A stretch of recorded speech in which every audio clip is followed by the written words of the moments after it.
Law and Justice deputies are demanding an immediate full embargo on agri-food products from Ukraine. Żądamy We demand from the Tusk government, from the 13th of December coalition, that today it introduce a bill that will effectively embargo all agricultural products imported from Ukraine. In turn, the International Trade Committee in the European Parliament, to which Civic Platform belongs, supported the extension of trade liberalisation with Ukraine. It's not difficulties, it's a disaster, and it's not local. This is throughout the Europe.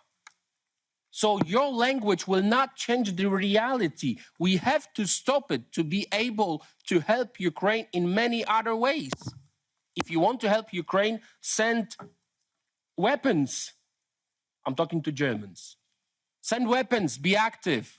Traffic junctions, access to railway transshipment stations and seaports will be blocked. Traffic will be stopped, for example, at the entrance to the A2 highway in the Skierniewice junction or the S17 road, and at 4 places tractors will block border crossings with Ukraine: Rebene, Medyka, Kurchowa and Dorosk.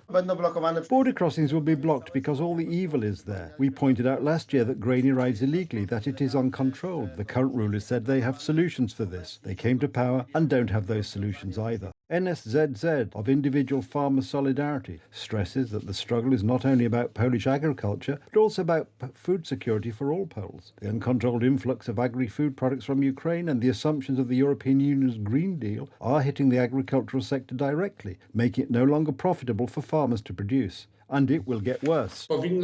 There should be action by the government. The ministry must do something about this phantom. The situation is really difficult. So much conflict that the farmers said there will be a blockade and tracks may be dismantled so that nothing enters Poland here. In response to the blockades of border crossings, Ukrainians have also announced protests at 3 border crossings, and they're expected to last until the 15th of March. Products that enter here do not really come from Ukrainian farmers, but from agro holdings. They are Americans, Germans, Western countries.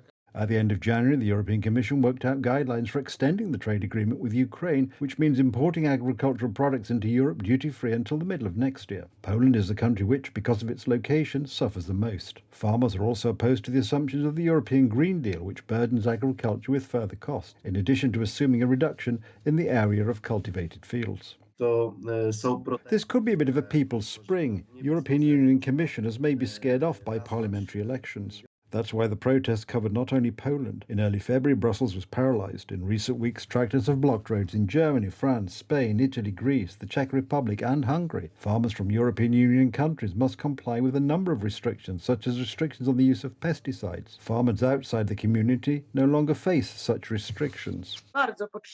There is a great need for a large information campaign aimed at the Ukrainian public, which needs to know why protests are taking place in Poland, because it is not against the Ukrainian people, but against the companies of the oligarchs whose income does not feed the Ukrainian budget at all. Polish farmers will meet European Commission head Ursula von der Leyen in Brussels on Thursday as part of the European Organisation of Agricultural Trade Unions, COPA-COGECA. Łukasz Smuda, Republic Television.